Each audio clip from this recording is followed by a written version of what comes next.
بسم اللہ الرحمن الرحیم۔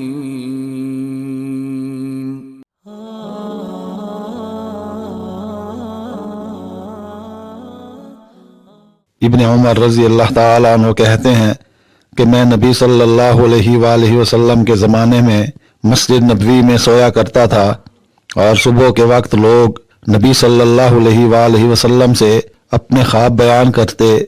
میں نے کہا مجھے کیا ہے، میں خواب نہیں دیکھتا۔ پھر میں نے دیکھا کہ لوگ جمع ہوئے ہیں اور ایک کنویں میں پاؤں کے بل ڈالے جا رہے ہیں، اور میں بھی پکڑ لیا گیا۔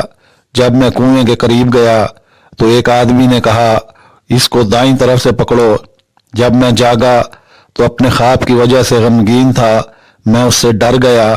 میں نے حفصہ رضی اللہ تعالیٰ عنہ سے سوال کیا، انہوں نے کہا تو نے بہت اچھا دیکھا ہے۔ میں نے درخواست کی کہ نبی صلی اللہ علیہ وآلہ وسلم سے اس کے متعلق سوال کیجئے۔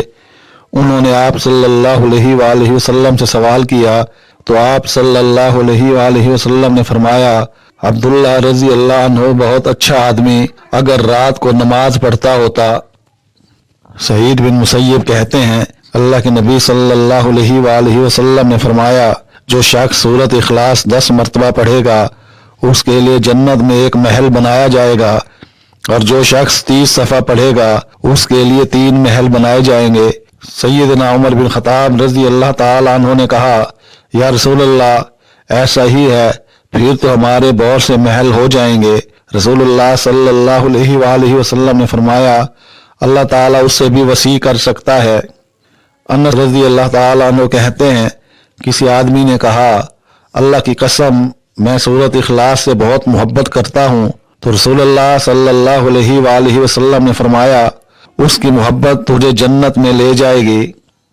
عطا بن یسار رحمت اللہ سے روایت ہے کہ بلا شبہ رسول اللہ صلی اللہ علیہ وآلہ وسلم نے فرمایا جب آدمی بیمار ہوتا ہے تو اللہ تعالیٰ اس کی طرف 2 فرشتے بھیجتے ہیں اور ان سے فرماتے ہیں کہ دیکھو وہ میرا مریض بندہ اپنی بیمار پرسی کرنے والوں سے کیا کہتا ہے، چنانچہ اگر تو وہ بیمار جس وقت کے وہ تیمارداری کرنے والے آئیں تو اللہ کی حمد بیان کرے اور اس کی ثنا کرے تو وہ دونوں اس حمد و ثنا کو اللہ کی طرف اٹھا کر لے جاتے ہیں، حالانکہ وہ اللہ پہلے ہی سے سب کچھ بہت خوب جاننے والا ہے۔